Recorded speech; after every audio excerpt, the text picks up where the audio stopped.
The Photowalk is a Loading Zone production. Come on, Barnes. This way, come on. I'm on my travels later on. Moved down to Folkestone for an overnight there, so I'm right next to the channel. So I can take the Euro tunnel, I can take car across this way, come on. Take car across to France for a mammoth drive, north to south. It's a vast country, France. So, I thought I'd at least position myself a few hours into the journey. But, having a little walk with Barnes, doing our photo walk for the episode this week. Beautiful, beautiful sunny morning. Let me get a photograph of where I'm stood right now.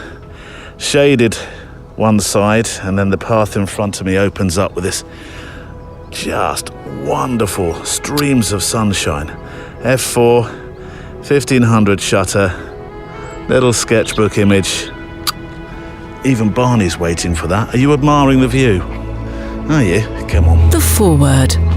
Right, the title of today's show, Truth and Social Media. Oh, Truth and Social Media, Neil. Cool. This is going to be a heavy one. I'll see you next week. No, fear not. I'm hoping for a gentle flight path on this one. No turbulence. No buckle up and put a lid on your coffee cup. No Captain Wayne running around the cabin trying to find someone who can fly this thing because it's only my second flight. Nobody told me the wings flap. No, none of that. Today's episode is called Truth and Social Media because Vero, V-E-R-O, means truth. Vero, Neil. You're talking about the app to share your pictures and interests that everybody's getting excited about, like the king of what's up, everyone, Peter McKinnon. That's the first time I've ever attempted a McKinnon, as it's known in the trade. You read my mind, though, and whilst I may just be sailing a little close to the winds of my interview today tasting like a commercial, I will stress that today is not sponsored by Vero in any way, shape or form. Not at all. In terms of those who are helping to keep us on air, it's another week at the office. It being the podcast. It being brought to you by our wonderful extra milers and mpb.com, who I will mention in my regular, hopefully inventive fashion in just a moment's time. But I did want to talk about Vero. I said I would, and whether you're deeply into photography or just like to walk and take a couple of pictures on your smartphone for your mental health and well-being, like our first letter writer in just a moment's time, then the fact that for so long we've really only felt like we had a handful of apps, and one in particular, I suppose, to share our pictures. The main one, I guess, being Instagram.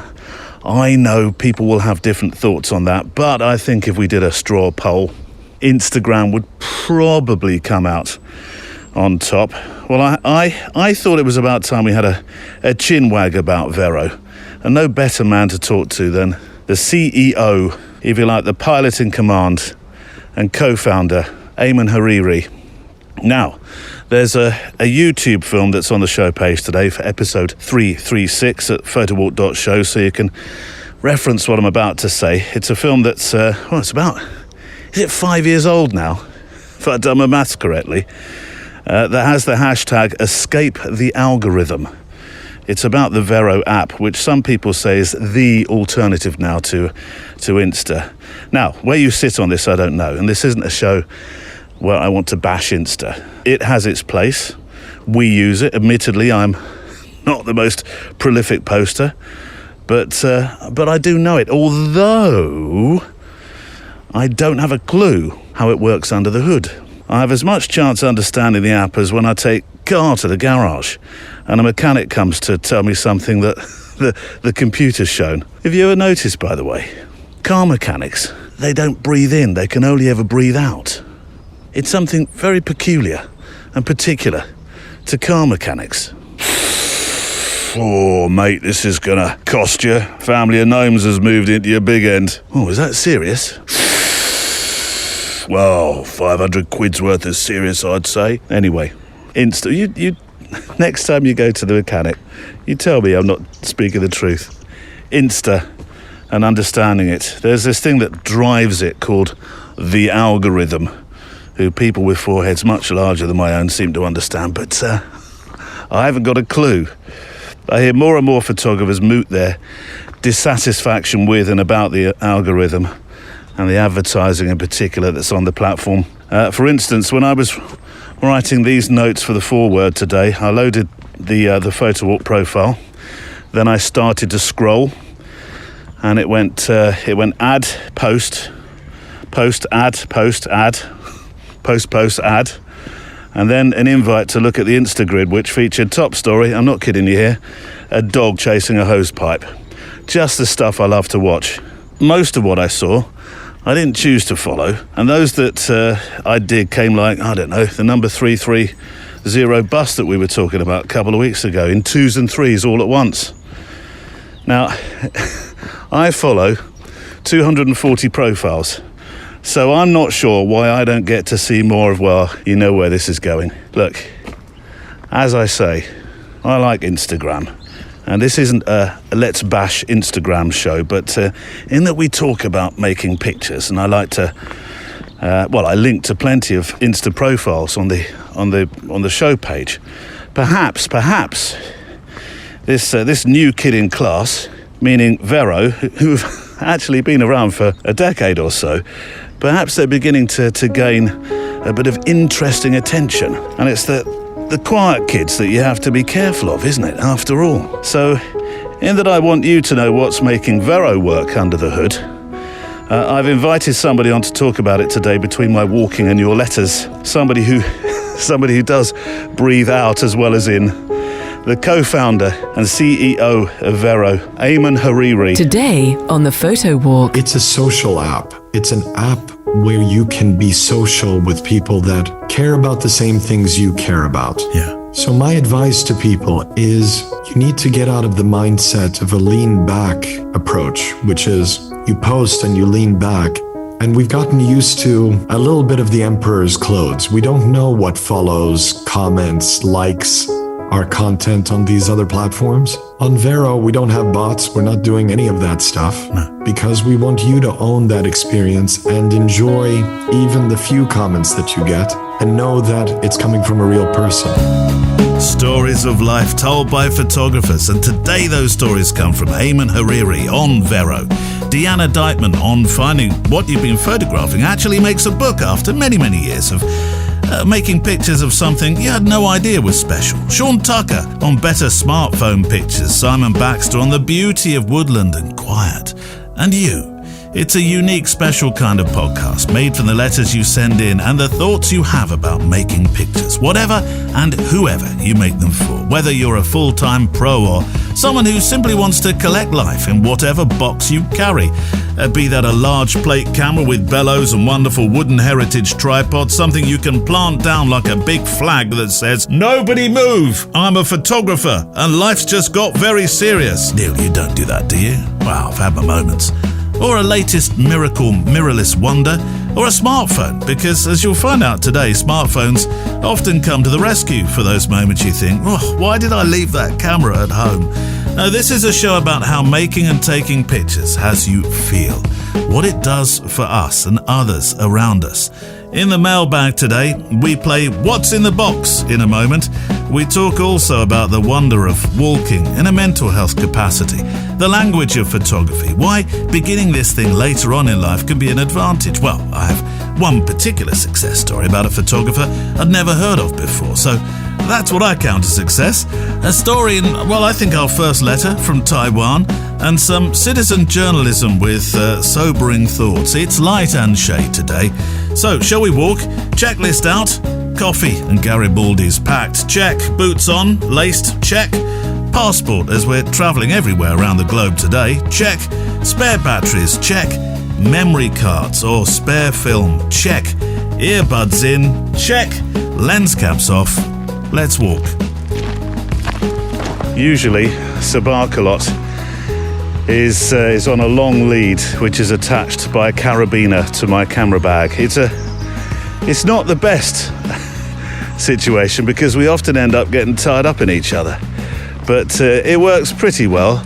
Today he's on his first completely off-leash photo walk. So one eye is on your letters, one eye is on Barney. Barnes, come on, away. Oh, it's by my favourite lock. It's the happy place that I went to the other day, the solace place, if you will, for the episode that I recorded on, for Monday, which was the day of our Queen's funeral. Lock 89 along the Kennet and Avon Canal. We had some moments of quiet reflection toward the end of a shorter photo walk episode. Good boy, Barnes. Good. I wasn't fancying an early morning swim in the lock there. Anyway, I do love a what's in the box story. Unless it's the gruesome one like in the film Seven. Now that's a box you don't want to look into. If you are even thinking of buying new camera kit at the moment, I would like you to stop for a moment. Stop. Hold on, Barnes. Stop in your tracks. That's not working. Consider joining the circular economy and buying in a more sustainable fashion through mpb.com. Quality used camera kits if you're in the States or Europe or the UK. And it's good to have, and I've just received a box from MPB Story. So here's one from one of our very, very valued extra milers. It's Jim Cusman. I know Jim, Neil. Do you know Jim as well?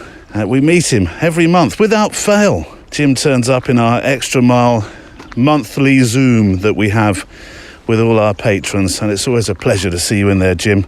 Jim wrote into the show, look, a box arrived. It's my new-to-me Fujifilm X Pro 3. See, you're thinking like me. I always think, it doesn't have to be new. It's new to me. Effectively, Jim, new. They listed it in like-new condition, and indeed, it's impossible to tell from a brand-new camera. It even came in its original box. Now, my friend and co-host on the other podcast I present, the FujiCast, has a thing about new boxes. He throws them all away. We have, I can only describe as deep discussions about that behaviour. I always think you should keep your boxes because, I know he disagrees, but I do think that people who buy used quite appreciate the original box. It's their unboxing. If anything, it's their unboxing. It's their experience. Oh, Kev, I'm never going to agree with you on this, nor does Jim, because he liked having it in his original box. Little jump for joy. The small things in life. Getting the X Pro 3, says Jim, was a twisted journey. Last year I was looking for something with the X-Trans 4 sensor. Oh, Jim. This sounds like tech to me. You know I'll get a nosebleed, but I'll shuffle on with your story. So I gave the XS10 a whirl. I love the compact body and the grip. Jim, where are you going with this story? Long and short is, Jim bought and sold a couple of cameras through MPB to arrive at the picture on the show page that you will see today. It's an unboxing. We are getting more like McKinnon. See, 2 mentions one day. He says, when I found this X Pro 3 in standard black on mpb.com, I requested a quote on selling a previous camera. To my surprise, they offered what I'd paid for it. I added a couple of lenses that were gathering dust, ponied up a couple of $100 cash, and the deal on the X Pro 3 was done. This was my Barnes, come away. You're never going to win that battle. Come on, ducks. They can swim, they can fly. You can't fly, and that's the deepest river I think you've ever considered jumping into. Come on, Barnes, this way. This is my 4th transaction with MPB. They consistently offer more when selling used gear than the company I used to deal with. And while they do take a little more time to evaluate and turn a quote around, I can live with that. Maybe best of all, they're friendly, communicative, and responsive, which is increasingly uncommon these days, you bet. So thanks for turning me on to them, Neil, and I promise to have a photo or 2 from the X Pro 3 to share in the next Zoom call for extra milers. See, a what's in the box story, an extra miler story, and it didn't end like the horrific end to the film Seven. I'm not sure I could take that at this time in the morning. This is beautiful. Let me try and I'm on my X100V. I'll be taking this to France, and I've got the wide angle adapter on it, which I bought. Don't say it, Neil. Well, I did. It's true, from MPB. Let's get the sun just bursting, coming through the leaves there. There we go. 1000th F4. Actually, if I go to something more like F8, I might get a bit of more of a starburst. Oh, there we go. F8, 420th. There we go. There's the sunburst look. So I'll link to the number one place to buy, sell and trade used camera gear on the show page today, as you might expect. Right, where do we go for our, well, I was going to say first letter, but strictly speaking now, this is our second. Here's one from David Morton. Neil, I'm not sure you'll be able to feature this because strictly speaking, I am not really into photography. Car mechanic moment. But if it helps, I am into walking. I came to the show in early summer because a friend of mine is a hobbyist photographer and he introduced me, James Leach, that is, who I know will appreciate the mention, to walking with cameras and your show. We spend time together walking in the Norfolk Broads area. What a beautiful part of the United Kingdom, on the east coast. Oh, fantastic, and reasonably flat. I like a walk that's not up and down too many hills. I think Neil's walking me 570 metres up into the clouds. That's enough for a couple of weeks. I've got to gain my my breath again. So yeah, we spend time walking in the Norfolk Broads. He trying to photograph wildlife. Me making far too much noise and scaring everything away usually. See, David, you and I, we're very much alike. I went walking with my good friend Matt, and it was around the lakes local to me, and he must have missed every single bird that he was trying to photograph along the track because yours truly was yaffling. He managed to get one robin. Robins are always pretty friendly, tame chappies and chapesses, aren't they? And that was about it. Everything else, or Sir Barkalot, dispatched before he could even raise his lens. Come on, pups. I think he's got scent of something. This way, come on. Pups. I'll leave the bird that's... Oh, a bird's fallen out of a tree. Come on, this way, come on. Anyway, one thing I've noticed, says David, is that walking does for me what photography does for those that I hear you refer to. It brings a sense of calm, a sense of well-being, a sense of closure. Actually, that's an expression I've not heard used before in this context. In so much that after a week in what for me is a high stress and often low morale occupation, I'm able to press some kind of pause and reset button, figuratively, together. So while James knows the show as the Photowalk, for me it's just the walk. And I've learned a whole bunch of things about taking pictures, which might not be key to my pastime right now, but as they say never. All the best from David. See, David, you do get a mention. And it's interesting that we're getting a few listeners here who aren't, strictly speaking, sporting a traditional kind of camera. I assume you have got an iPhone on you and occasionally, maybe, you make a photograph. We do include smartphones. Stop me before I do. The best camera is the one you have in your fill in the blank. So yes, you're very welcome. And I tell you what, it would be really interesting to understand who else listens to this programme. Write to me, please. Stories at photowalk.show. Stories at photowalk.show. If you listen and you're not strictly speaking into your photography, but you do quite like walking along with us bunch with our cameras of a Friday.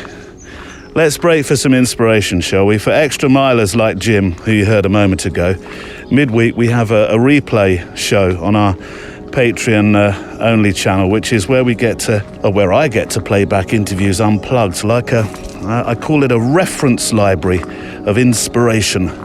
Wednesday just gone was one of those guests who literally lives and breathes this meditative feeling, in terms of photographs, that is, and what he photographs, and to be honest, how wondrously passionate he is about his subject matter, that being trees and woodland. I'll link to Simon in the show notes, but here he is talking about the language of photography, which I think is a really important word to consider. when you're making your photographs? Simon Baxter.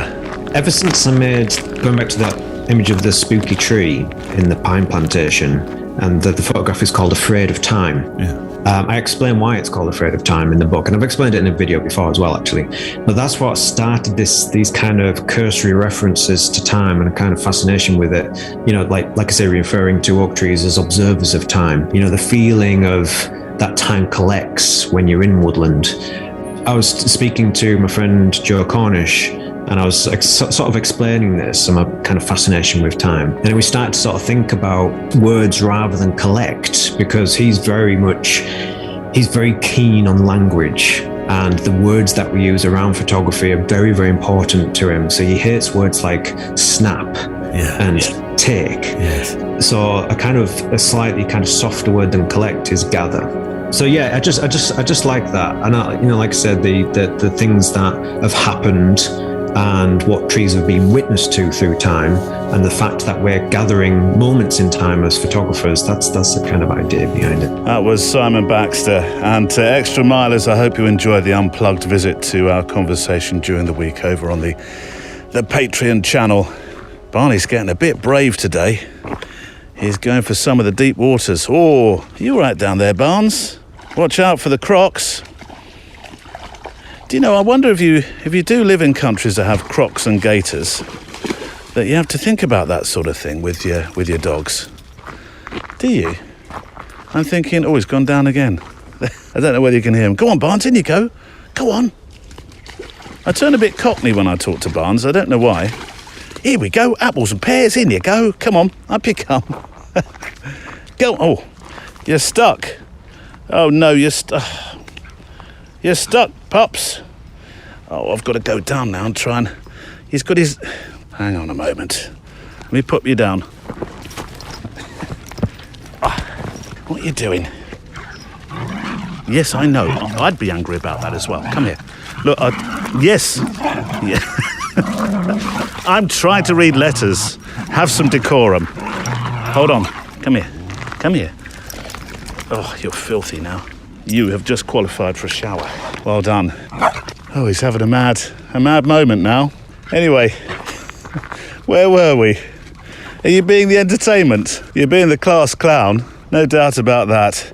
My first, or rather the first part of the conversation to come with Eamon Hariri of Vero shortly. Those letters are important, yes.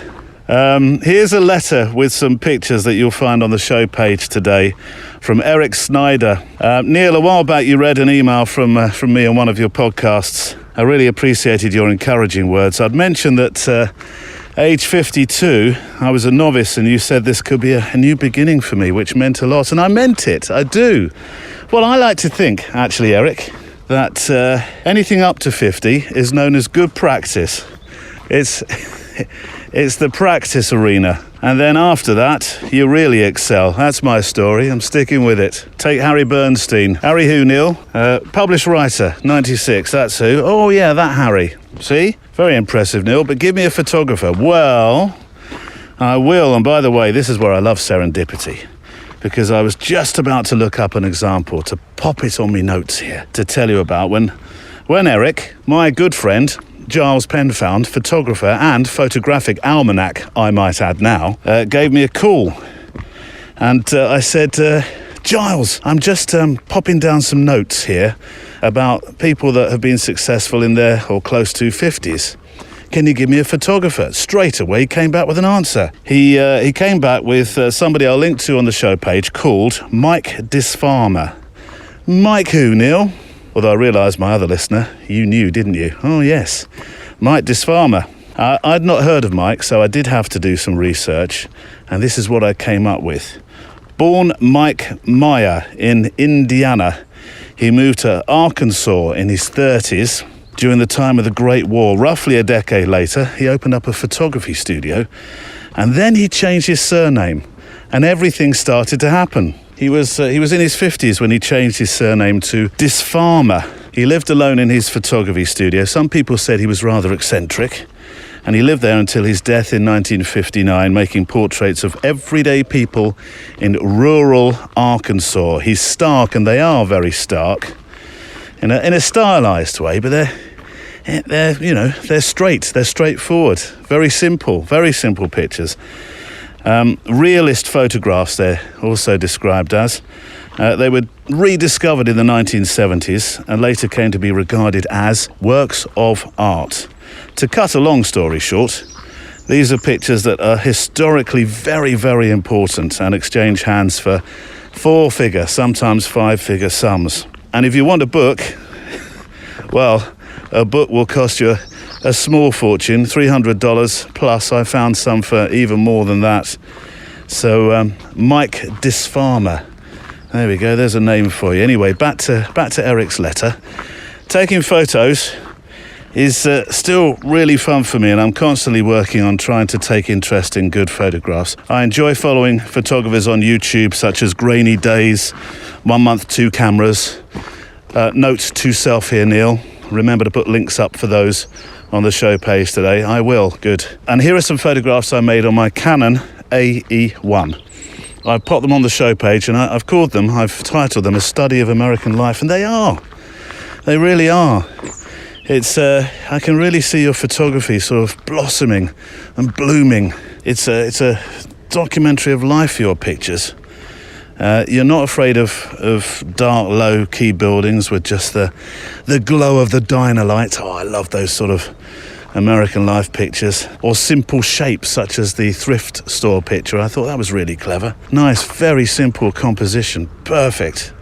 Or other observations like the On the Move one with the dog hanging out the window, loving life. So spot on, Eric, and worthy of inclusion on the show page. By the way, says Eric, and mentioning, of course, the music that we talked about last week, back in the day, I was a huge Smiths fan and saw Morrissey in Fort Worth about 10 or 12 years ago. I didn't realise Morrissey brought his brand of complete misery across to America. He obviously did.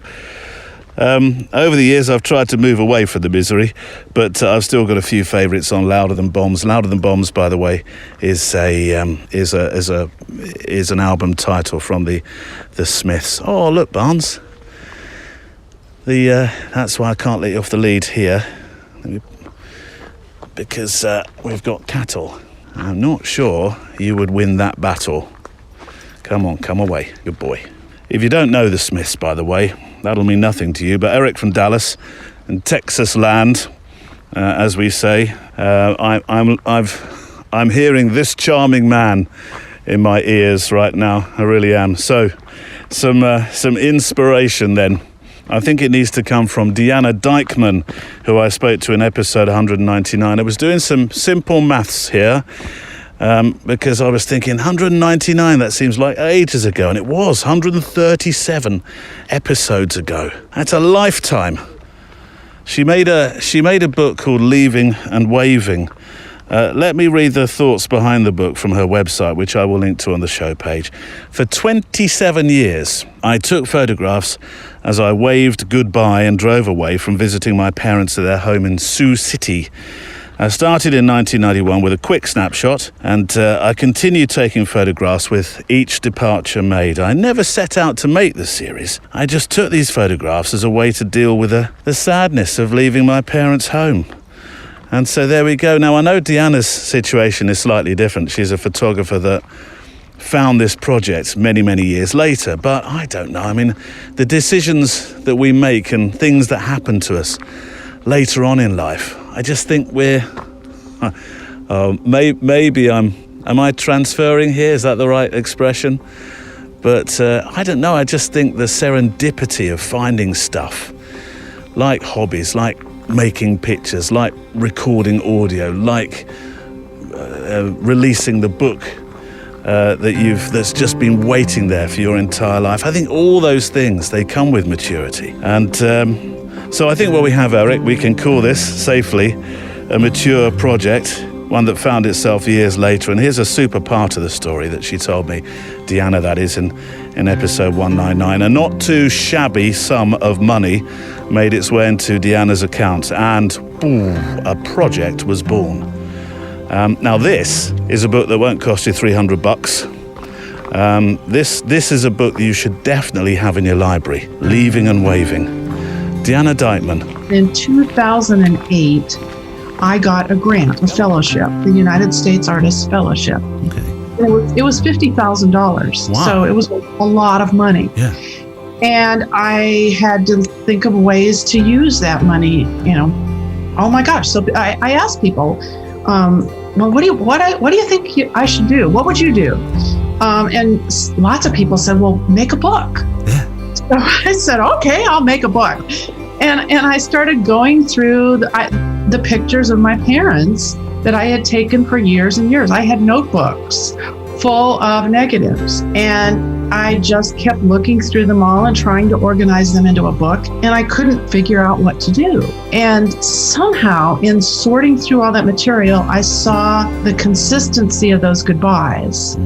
And I saw how many I'd accumulated and how things had started to change and develop. And I thought, oh my gosh, I've been doing this. This is my little book. And it was, I put it together, I published it on Blurb. I called it 27 Goodbyes, just because I printed 27 pictures. Yeah, that was one of the original books, wasn't it? And I took it up and I showed it to my mom and dad, and it was just a month before my dad died that he got to see it. But then I knew I was doing something. So that was 17 years into the project. Nobody was rushing here, were they? That's Deanna Dykeman. And I did say, didn't I, that Eric's pictures that he sent in will be on the show page today? Yes, you did, Neil. I'm sure you did. Well, I just want to make sure. I think the chosen inspirational clips, by the way, are working well today. That's a bit self-congratulatory, Neil. I know. Patting myself on the back here. Barnes, no, don't you give me a pat on the back. No, I know. Yes. Right on cue, then. No. It's not playtime. I'm recording the show. No. Come on. No. You sound like you've gone... Stop it. You've gone wild. We've got a wild dog. Come on, pups. Oh, go on. Hang on a minute. I have to give him a treat. I know dog owners now are saying, don't give him a treat just because he barks. This is a communication. There we go. No, sit. Sit for it. Thank you very much. Good boy. All that work for a tiny, tiny treat. Is that all right? Is that good? Come on. Right. 2 village hall notices. Then my guest, part 1. First village hall notice. Number 1, the Photowalk retreat. Now, we've had this year's. It was in Inverness, in the Highlands of Scotland. Well, in and around Inverness. A week of making pictures, making friends, doing some documentary challenges, printing in the dark room, cooking together, walking together, and we're doing it again next year. 5 places. I think it would be fair to say 3 have gone. And still the show page hasn't gone up. So we haven't advertised it yet, officially, until next week. It would have been up this week, but I'm in France as you hear these words. And if it all goes well, I should be making a photo walk for you for next week. I know I'll be walking and making some pictures, that's for sure. I just hope I get a chance in my week or whirlwind visit to actually make a show as well. But when I return, I'll pop up the retreat page, since I've had a couple of nudges. One of those coming from Steve Demetriadis in Australia land. Steve, are you thinking seriously of coming all that way? I just want to make sure of something.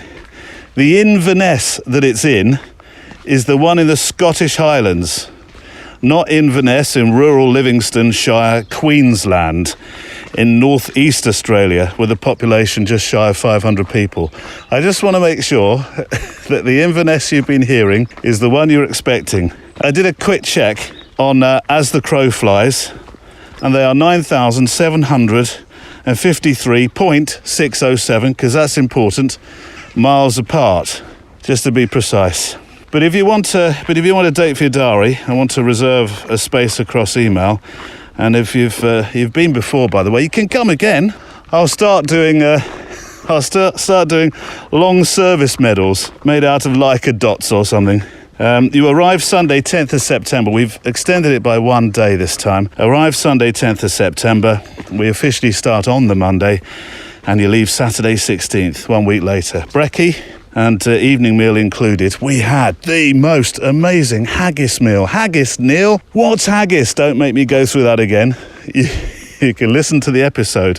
But I have apparently been told to stop saying we're going for a loch swim, as it puts people off. So no loch swim, though of course we'll be visiting a few for sure and walking along the banks of a few. So that's the first message. Second village hall notice. At last, I've had a chance to put up some photo essays. They'll be trickling through over the next few weeks. And the first one, a photo essay on the Photowalk.show website, is from John Kenny, and it's called "Bridging the Creative Gap," and it's about trying new stuff such as reflections and ICM and infrared. And I'm very tempted. I've got an XH1 that I was going to part X for something, but with mpb.com, of course. But I'm no longer thinking of going that particular route, and I am thinking about perhaps having it converted to infrared. Just a thought. And seeing the pictures that are being produced, the infrared pictures, I'm very tempted. Anyway, there's also some thoughtful bits about expectation on that photo essay, so no more spoilers. You can go read it on the website. It's called Bridging the Creative Gap. Right, guest. I'm thrilled to be speaking to Ayman Hariri, who is the co-founder, the brains behind Vero, which, in a nutshell, yes, many commentators and photographers, creatives and influencers, apologies if you're squeamish about the I word, are describing this as a very welcome alternative to Instagram. It is, of course, bound to get direct comparisons. But let me quote a few words from a CNBC interview where Ayman said the following, and this may help you understand where the platform is. Vero is an alternative to the existing platforms out there that tout to be free but are really taking your data and using that as the currency they're using for their real customers who are actually advertisers. I thought that summed it up pretty well, actually, in terms of what the company believe their platform's all about. We're trying to build something, says Ayman, simple to connect with the people who we care about in our lives or follow the things that interest us, end quote. Now, you might think, the way people have been talking about this, that this is new and we're all being early adopters. But as I hinted, no, it's been around since 2015.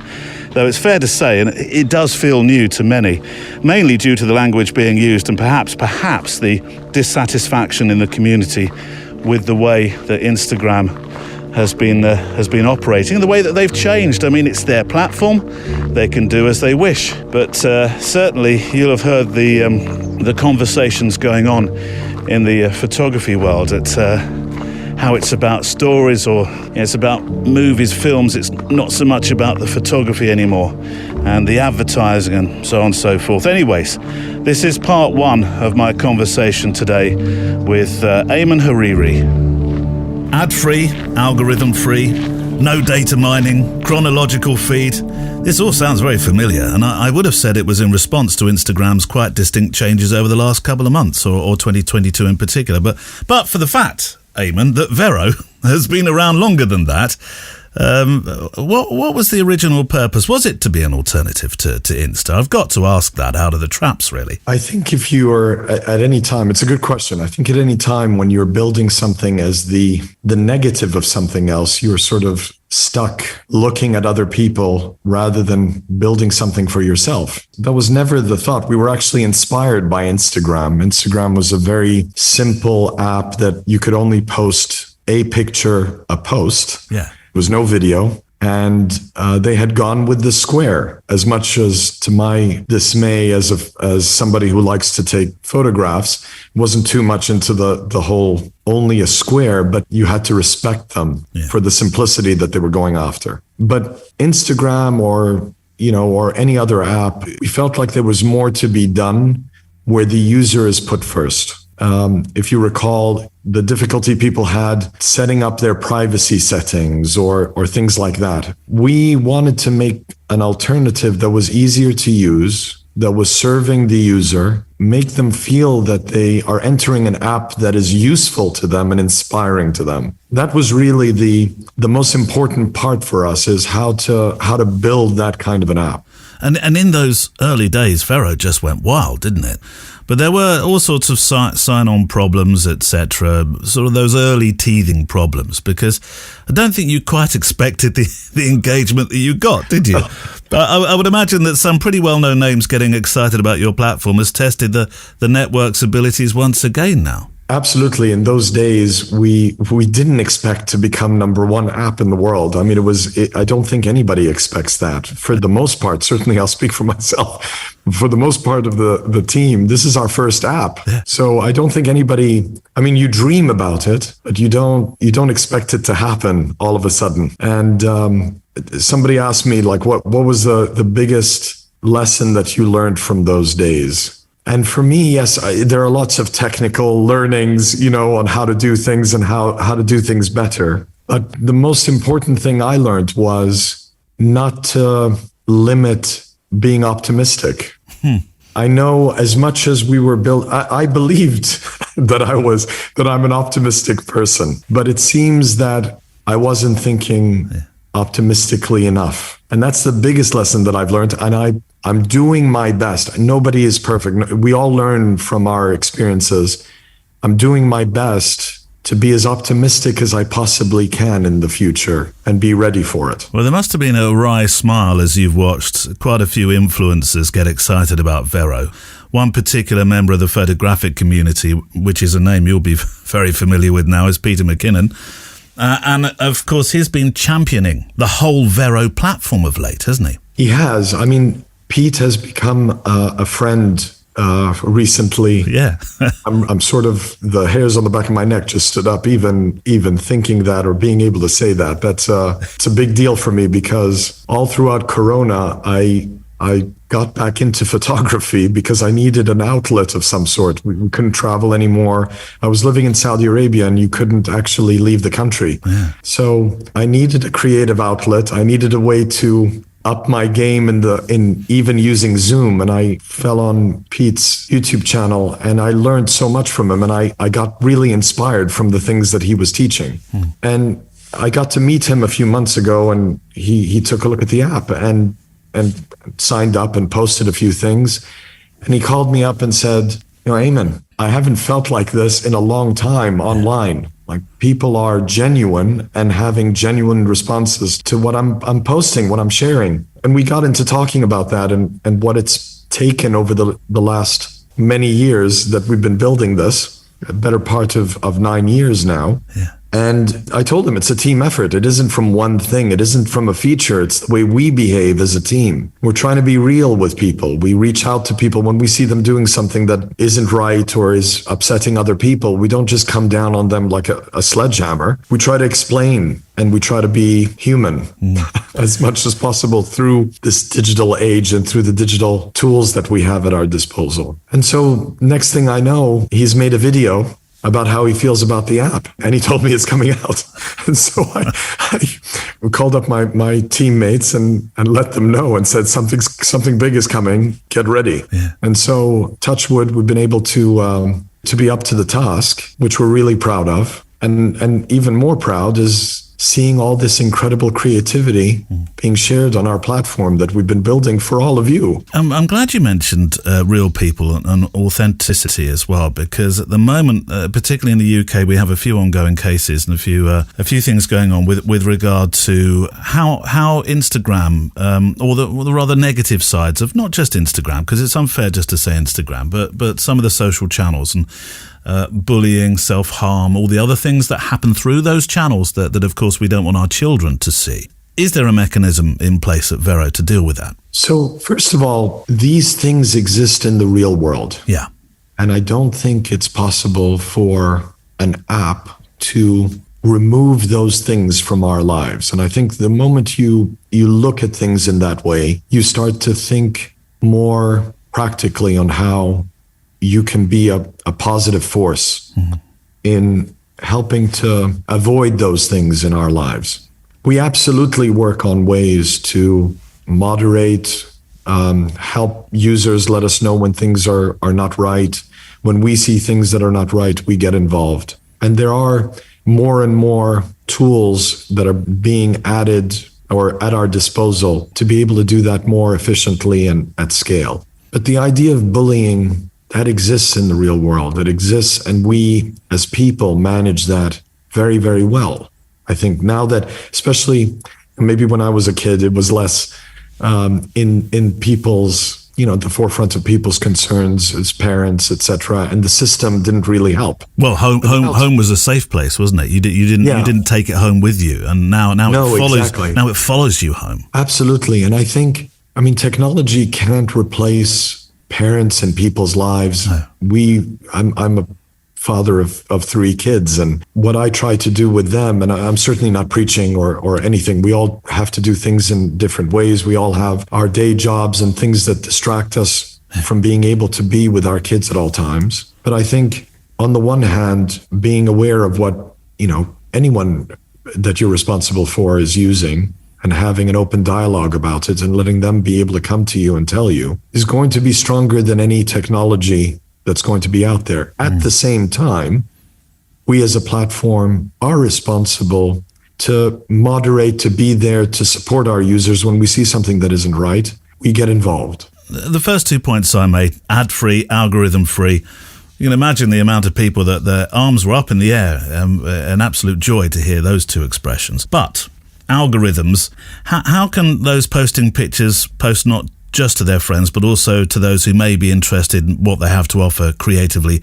outside their existing circles? Because we look at the algorithm as, it's the algorithm as this bad monster that's lurking underneath the bridge.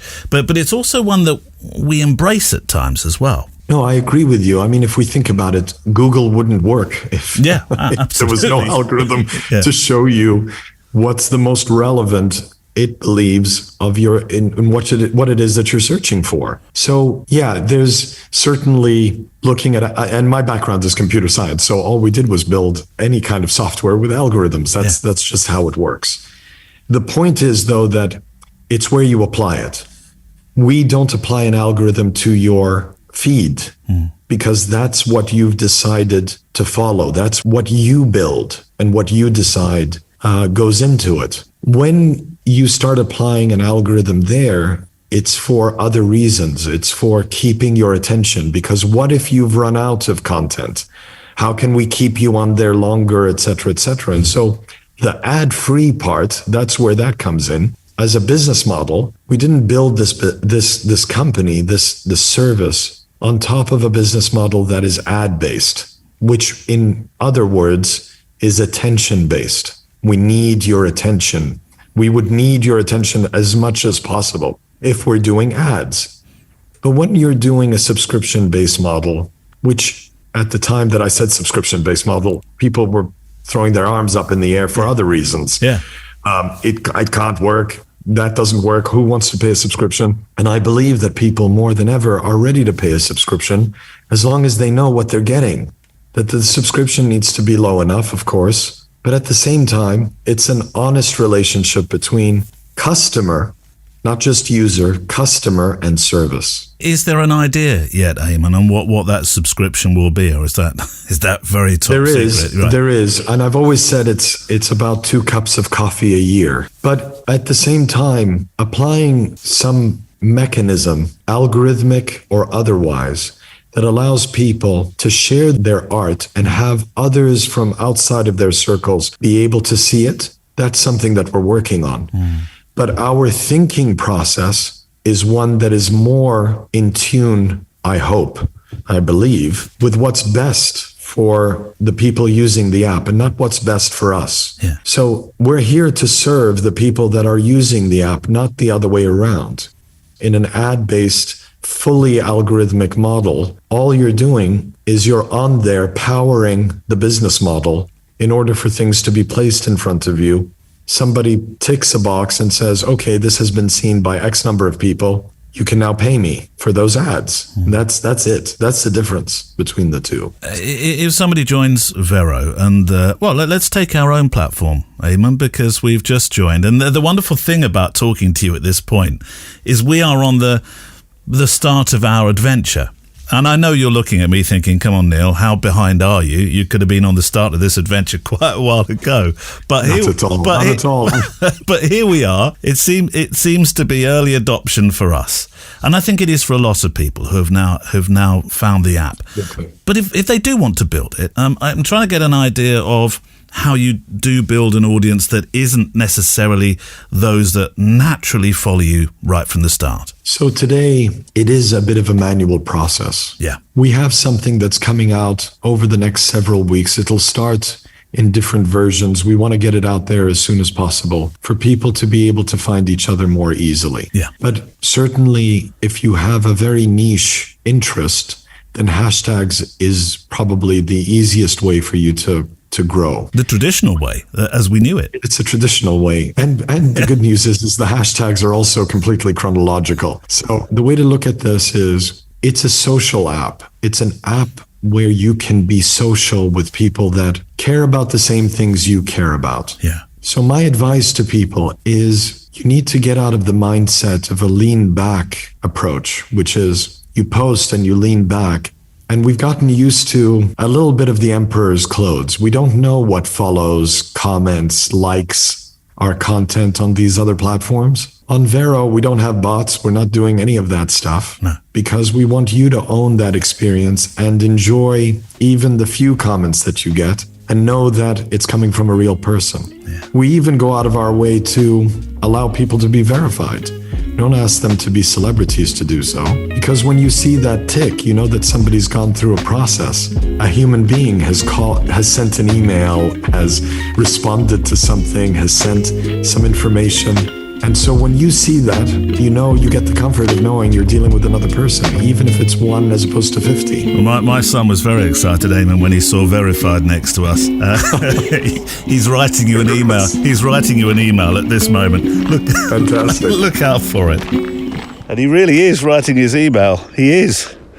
Just a quick shout out, as the youth say, for my Thomas at Railways, early days.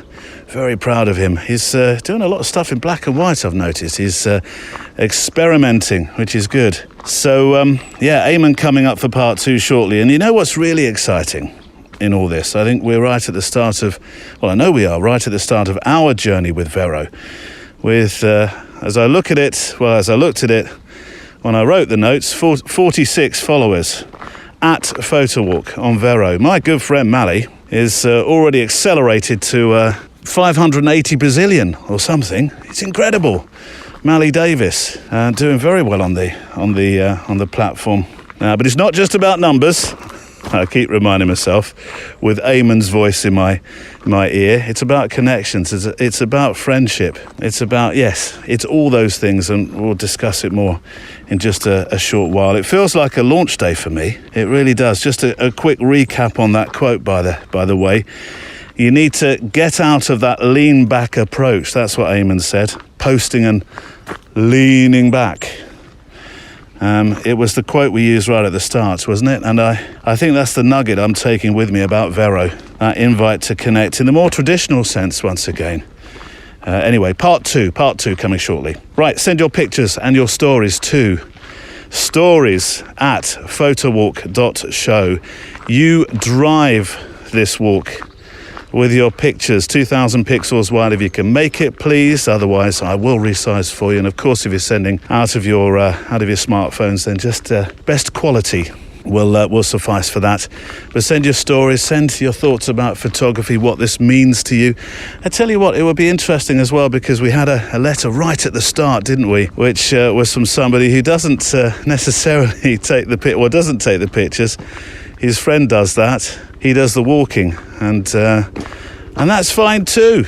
So send all your stories, your letters, your missives to stories@photowalk.show. Bit of housekeeping, then a letter or two. I hope the helicopter's not coming our way. Are you coming our way?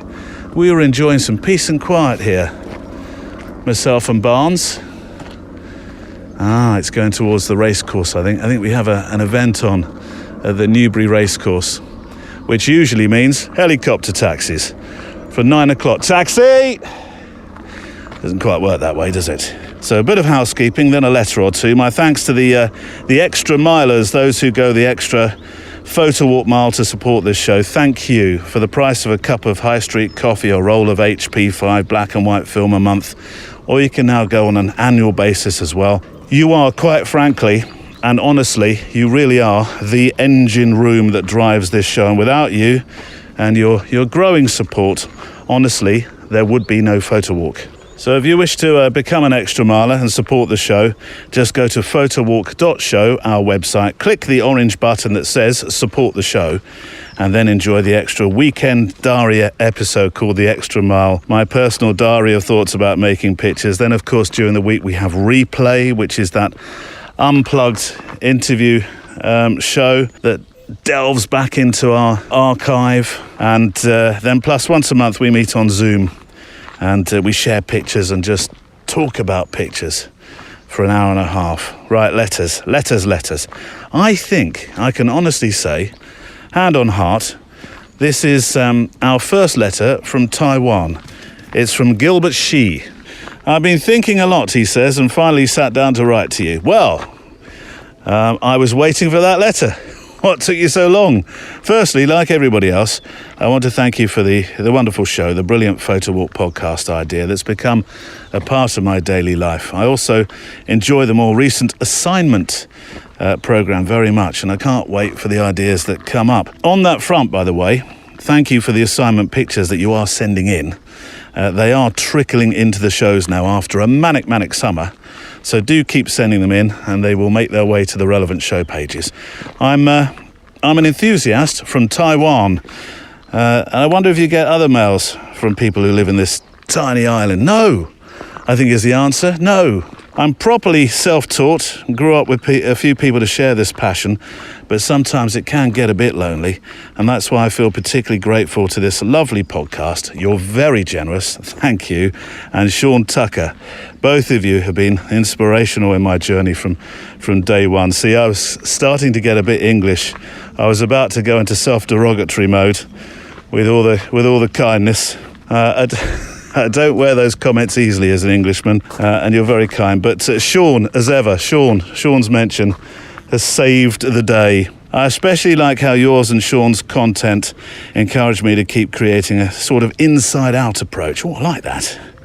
I mean, how you often talk about the motivation to create makes photography really connect from deep down. Photo taking in this fashion is never mundane, never trivial, and always meaningful. Of course, I still enjoy the gear talk very much. I switched to my itsy bitsy RX100 Mark VI, or from it rather, to an XT4 in May 2020, in the 2 years past. Do I know an RX100 Mark VI? Oh, not sure I'm so familiar.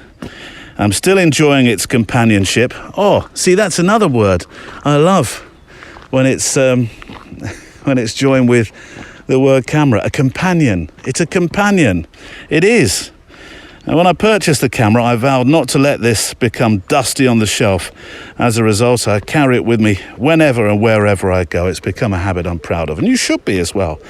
Recently, I've been admiring a more abstract style of photography, or more generally, art. Blurry images, perhaps lacking subjects, without obvious story, but I like the dreamy quality to them. I like to be able to create dreams with my photographs. I would imagine you're talking about things like intentional camera movements, ICM, are you? Last but not least, I want to share some sketchbook images from my latest photo walks. Thanks again to the guests and the whole community for embarking with me on these walks and keeping me accompanied. You can find me on Instagram, Gilbert Shi. We'll obviously do a link so that you can go to that easily. However, I just demolished my posts a few days ago. Yes, I noticed that you'd had what I would call a bit of a clear out. So I'm assuming that you're going to build from there. Maybe, he says, with a wink, it's time to think about Vero. Vero awaits you, Gilbert. Anyway, best wishes to you and Barney. Thank you very much. Barnes is just eating a feather, Gilbert.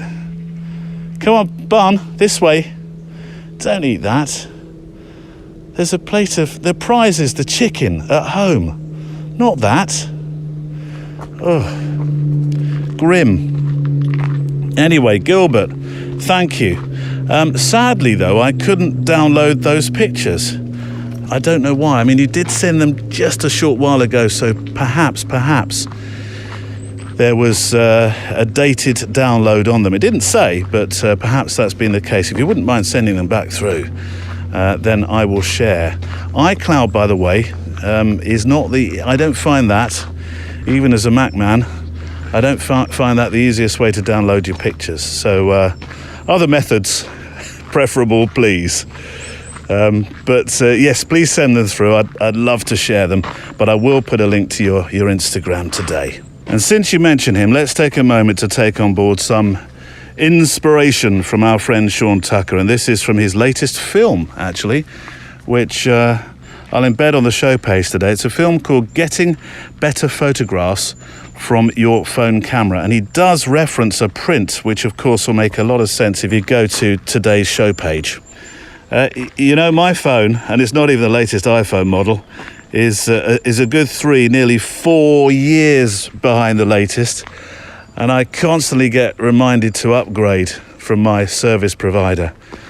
But you know that I use this as my recorder, and there's this thing in me. I'm sure that the tech won't let me down if I upgrade on the audio front at all. Probably will get better, but there's a part of me that just carries on using the older tech. I don't know, I'll be with this for years to come. It takes decent images as well. I mean, even though, I think both my sons have cameras with great zooms, great macro, they do all kinds of things.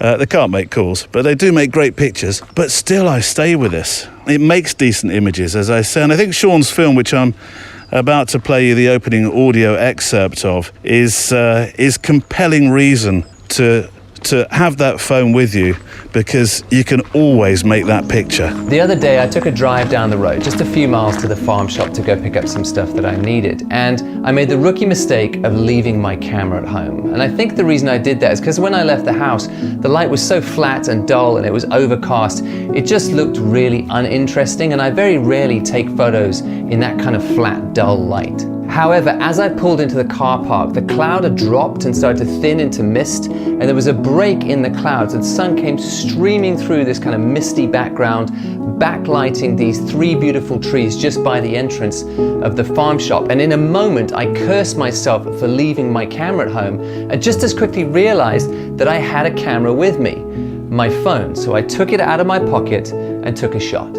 Almost all of us have a phone in our pockets, and most of them these days are capable of taking some very serviceable images. In fact, when I posted this particular image to Instagram, it got higher engagement than most of the other images I posted in the same period. Why? Because people love a good image and really don't care what it was taken on. Does the camera on your phone have limitations? Yes, of course it does, and we'll get into some of those in a minute. But the point I want to make here is that this is a good enough tool to take compelling images in your day-to-day if you're in a pinch, and it's a more than good enough tool to be able to constantly be teaching yourself how to see better images in your day-to-day and developing your photographer's eye. In fact, that's how I began in street photography. For at least the first year, I only used my phone, and those images still sit on my Instagram. I'm even proud of some of those images, and my phone was a more than capable learning tool to teach myself how to make good photographs. Sean Tucker extolling the virtues of that wonderful photographic tool I think we take for granted, actually. And I say that because I think it's easy to forget just how good it is, this phone that we carry in our hands. Well, unless you're carrying one of the really early flip outs. Maybe then. But yes, I mean, if you consider or compare it to what we used to, my first camera, definitely 2000, what would it have been, 2003? The Nikon, depending upon where you come from in the world, D100, a whole 6 megapixels, yes. And if you dared to go above, I don't know, was it 800 ISO, maybe a little bit higher, it looked like you were shooting a scene in Winter Wonderland. It really did. It was a snowy scene. And actually, this next letter from Anon perfectly dovetails with Sean's film. It's a story made on an iPhone because you probably wouldn't have been able to lift a mirrorless or DSLR without raising a few questions. And it's, by the way, it's not easy listening, this story. It's an example of citizen photojournalism with I think, with a touch of grab shot about it, as the Dutch tilt will suggest. I suppose it's a strong example, really, of the light and shade that we receive. The picture being referenced will be on the show page today. Good evening, Neil. After visiting a relative who's poorly, sadly, I captured this image on my phone as I left the hospital, kicking myself for seeing but not having my actual camera to hand. So this is what came out of it. I don't know if it's worthy putting up somewhere. If it is, though, please keep me anon. I will. It is one of our regular writers, so I appreciate your efforts on this one. It's a reasonably heavy set of thoughts, actually, as well, but it may only be, I suppose, truly understood by those in the UK who have an understanding of the problems that we face in certain parts of our health service. Anyway, these are the words that accompany the picture. Just looking again at this snap from my phone, and it really is only a snap, he says, his words, not mine, but this time it is worth 1,000 words. This is from our local hospital. Acros holding up the second floor. Acros, I assume you mean by that those sort of extendable poles, the sort that you have in studios sometimes. You can sort of, they extend up, don't they? What are they called? Vertipoles, or I don't know. Anyway, acros seems to be what they're called in the building industry.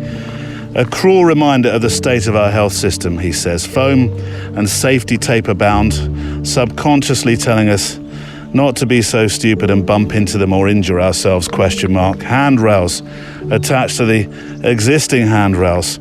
Why would you do that? Waste more money? Again, so we don't hurt ourselves, because they want to protect us, in brackets. Doors wide open. Who or what is doing that, suggesting anybody can come in, no matter where they're from. A good thing, I suppose, in some respects. The image, though, has a weird emptiness about it. Was it after hours? Or is it a reminder that the run-ragged staff have scarcely a moment to offer that gentle touch of holding a hand when needed? From holding hands to the social distancing stickers on the floor. Look down at the stickers. Stay blinkered to what's around you. Ignore the crumbling system. Just make sure you don't bump into the acros. Kind regards from Anon. Thank you for that. Well written. And a grab shot, I know, but it goes back to what Sean was saying. That camera is a powerful tool, and in this case, citizen journalism. Thank you so much for your picture and your words.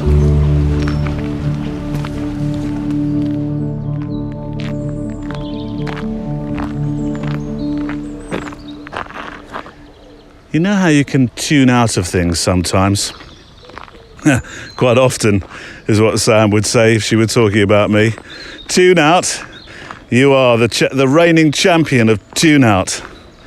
Well, can you hear this in the background? Let me hold my microphone in the air. It's high-pitched sort of whine, industrial whine. I don't know whether you could hear that, sort of mixed with an aircraft flying overhead. But lots and lots of very unnerving bees. I think they're bees. A lot of the trees along here have got so many wild bees in them, or wasps, I don't know. It's probably the last hurrah for them. But just a moment ago, myself and Barnes, we had to do a pretty prompt walk past on the towpath where we're walking. Some of these are huge. Barnes, there's another one. Look at that. That is the size of a red arrow, practically. Phew. That would carry a fair sting. Should we go the other way? Yeah? So today we've been talking about truth. That's what Vero means, truth. Vero, the app, Truth. A privilege to talk to Ayman Hariri, who's the CEO, the co-founder, the dream behind a social media platform that isn't exactly a spring chicken, but it would be fair to say had massive intrigue and take-up, and then the wave subsided. And so we find ourselves, I think, with a new tide now. And that's why I was keen to talk about Vero on the show. I am at the start of my journey with this. You may be too. So here's a thought. We should follow each other. At Photowalk is our address. Let's make some connections, and we can see what we all think about Vero. So some closing thoughts on this. Here's the second part of my conversation with Ayman Hariri. Clickable links, what's not to like? And it's quite an important difference to other social channels, isn't it? There was a part of me that was thinking, no, I mean, that's taking people out of your realm. But you don't feel nervous about that at all, do you? Not at all. Links are made to be clickable. Yeah. That's how they invented them. They weren't meant to be something that frustrates you and you look at it and you can't do anything with it because it's gobbledygook otherwise. You don't have to have tens of thousands of followers to have clickable links. It's been and it's interesting. If you could see me now, I mean, I'm looking at Ayman and he's looking back at me and this kind of like, well, doesn't everybody have that? Well, I know you know that they don't, but that's something that clearly was very important to you. Absolutely. I mean, we want to use our own app. We're not just building this for everybody. We're building it for ourselves. We're the users of the app as much as you are. Yeah. And so I don't understand an app that you put a link in. I mean, if you had a Word document and you put a link in it, you'd expect to be able to click it. A PDF, you'd expect to be able to click on it. So we're not here to self-preserve. We don't care if people put their other links to their other social profiles in their bio on Vero. We don't go, oh, sorry, you can't do that. Like, I don't care. At the end of the day, I want this to serve you. As long as you're happy, we're happy. Now, some people may lament they can't post stories. But I guess stories fits more into the algorithmically run platform model, doesn't it? Or is it something to watch out for that Vero may have its own style of story coming? I think the idea of being able to post something that's more of a throwaway is interesting. I think it's turned into something else now. Because originally that was the whole idea of stories, is that you could post one thing at a time and that thing would disappear after a while and you wouldn't care about it and nobody would care about it. It was just something in the moment that you could do and that didn't need to be produced, let's say. The thing that I'm most worried about, and you'll see that this is how we sort of approach most things in Vero and the things we're building, is we see what it's doing to our attention spans. It's a medium that is built around the idea, or the function rather, of skipping. Something is not even worth looking at for less than a millisecond and you want to skip to go to the next thing. I'm not sure what the value of that is built in that way. On the other side, imagining something that you just put up there that's just a question or a thought or just something you've seen and you don't really want to get into posting it and having it be part of your profile. I see the value of that. So the short answer is we're thinking about it, but we want to do it the right way. And we really do have your best interests in mind. I like the idea of being able to, I'm sounding like an advert for Vero, but I'm giving you my honest appraisal of some of the things I really enjoy about it, which I know I'll use, although it may backfire on me when people say, oh, look at his rotten music taste. I'm not following him. But the idea of being able to suggest books you read, films that you've seen or have inspired you, or indeed music that you've listened to that's meant something, for me, something in my life. Where did that idea come from? We get inspired by the real world. We keep talking about the real world social network, how we each are kind of each other's superpower in a sense. I could not know anything about carpentry, but if I know somebody who's a phenomenal carpenter and I can talk to him about a project, then it's almost like I've inherited that ability. Yeah. And the same thing goes for tastes. We don't have time to experience everything. Our friends are, and the people that we know are great sources of tastes, of things that we wouldn't come across and that we can learn from them. And so the dinner table, the meeting, the friends meeting together and talking about the latest movie that they've seen, the latest TV show, those are all things that we enjoy sharing. We're a social species. Yeah. And social networks have become almost this virtual version of a stage where somebody gets up for a moment, blurts something out, shares something, does something to a crowd that's all looking at them. And what we're trying to do is we're trying to build something where the people in the arena get to look to their right and to their left and see what's in common. They're obviously there for the same reason.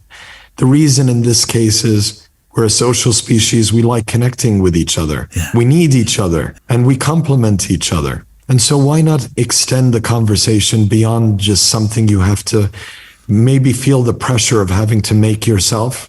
But how about a book you've read? Or how about that season of, whatever show that you're watching, or that book that you picked up and you can't put down and you just want to tell everybody?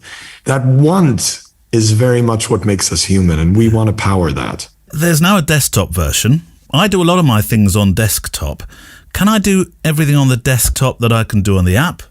If not, when's it coming? So we're calling the desktop app a beta because we set our bar quite high on when we feel something is ready. Hopefully every few weeks you see some functionality in the desktop app that starts to close the gap between it and iOS that has been around for the longest, and then Android as well. For the most part, you can do a lot of the social aspects of posting things and commenting and liking and chatting.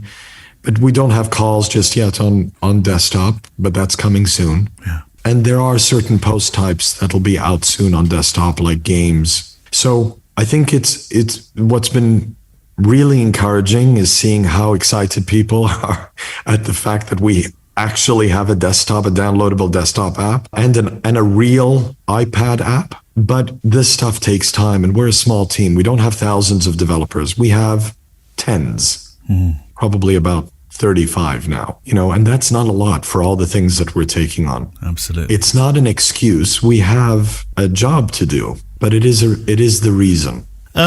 We're told to only post once per day to Insta. There's all these rules and regulations around what you should do, otherwise you'll upset the algorithm and your friends who are bombarded with stuff.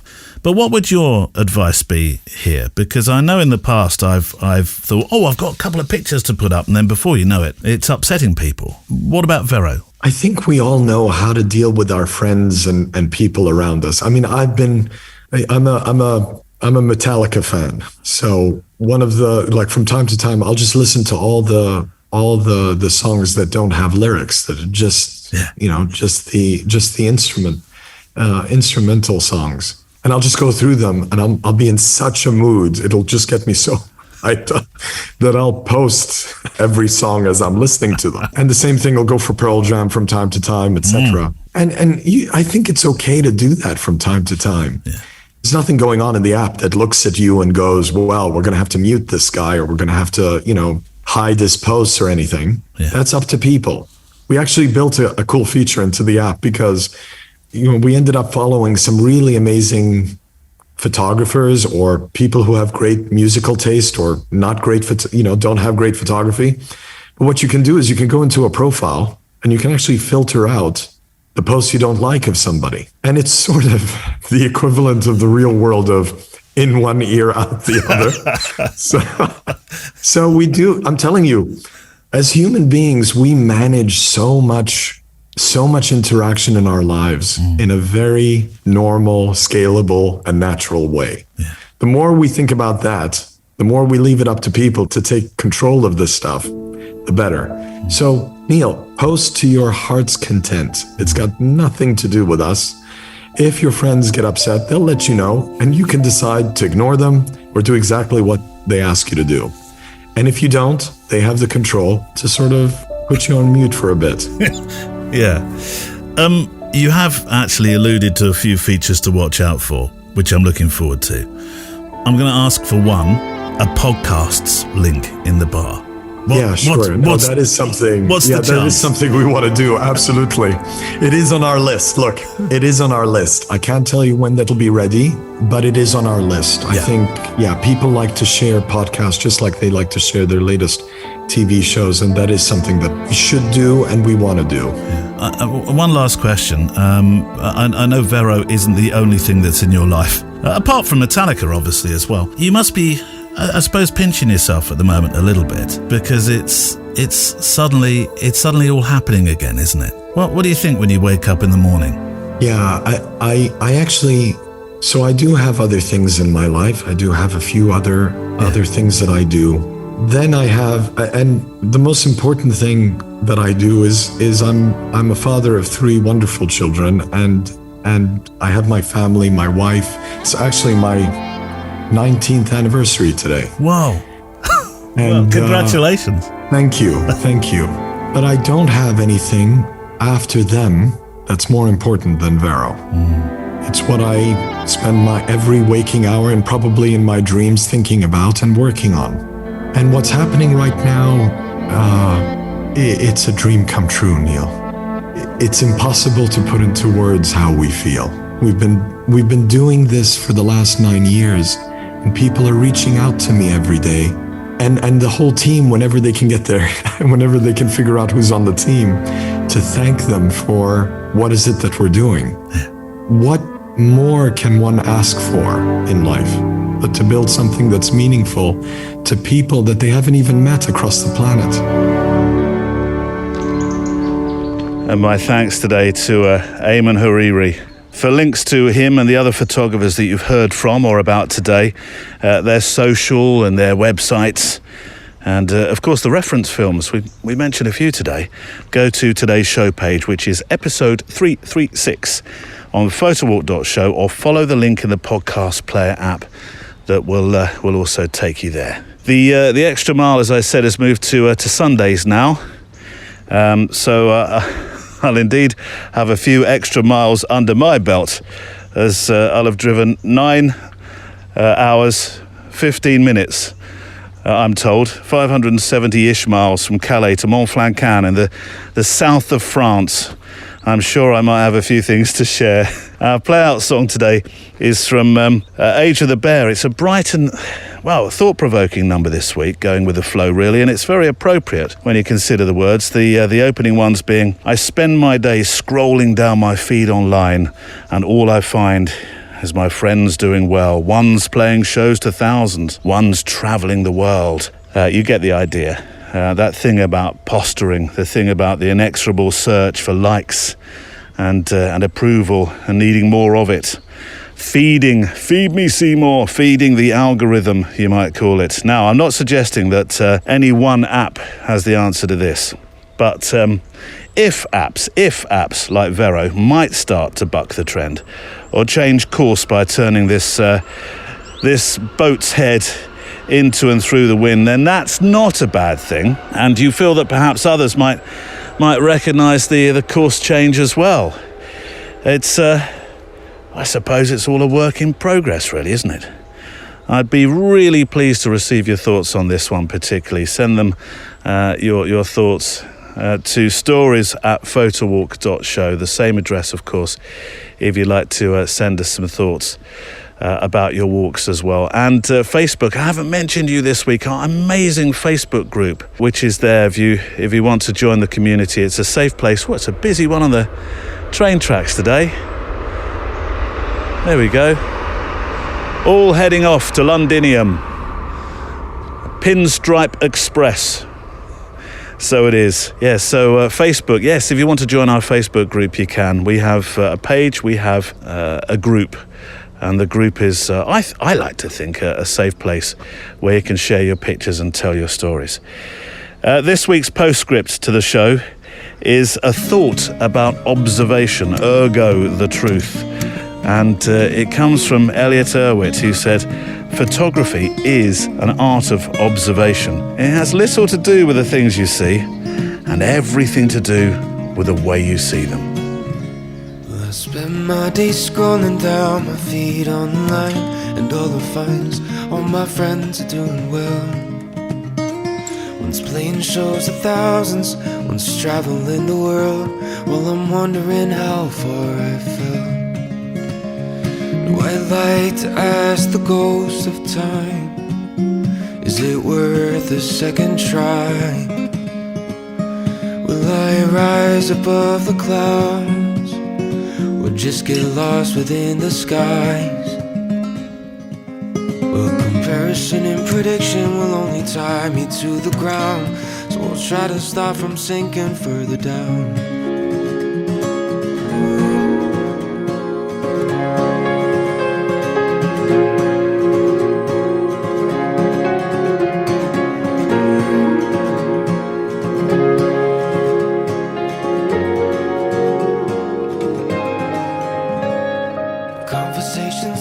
myself can get so out of hand, but I think I'm getting closer to the truth. Not everything that's thorn and lights can make it past the glare, and to make a change that lasts beyond its youth. White light as the ghost of time, will I look within and look behind? Will I wrestle with this moment?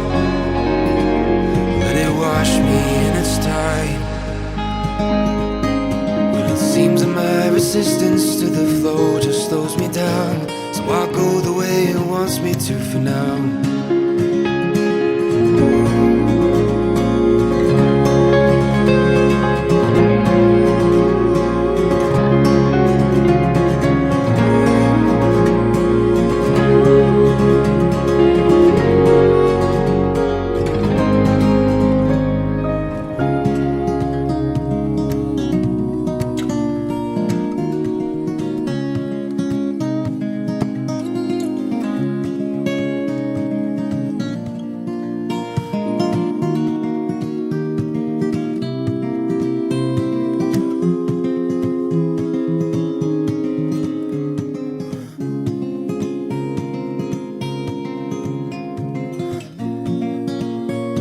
That's Age of the Bear. And that's it for this week. My thanks to Eamon Hariri, Deanna Dykeman, Sean Tucker, Simon Baxter, mpb.com, and those who are extra milers or patrons, which you can join through the link on the website photowalk.show, which if you can share, I'll be very grateful. The Extra Mile show from this week moves to a new Sunday slot for the winter, and it's recorded on location as part of our French walk. I'll be joined on the walk by Craig Hughes, who is taking a leap of faith from making pictures for fun to making pictures for Euros. And though he's settled in France, of course, it is, as I say, a leap of faith in a somewhat different language, which fascinates me further. Craig with me over the weekend. Monday, Russell Shakespeare sets an assignment, a sort of minimalist one. And then Friday, we're back with a photo walk, which should have a saveur de France.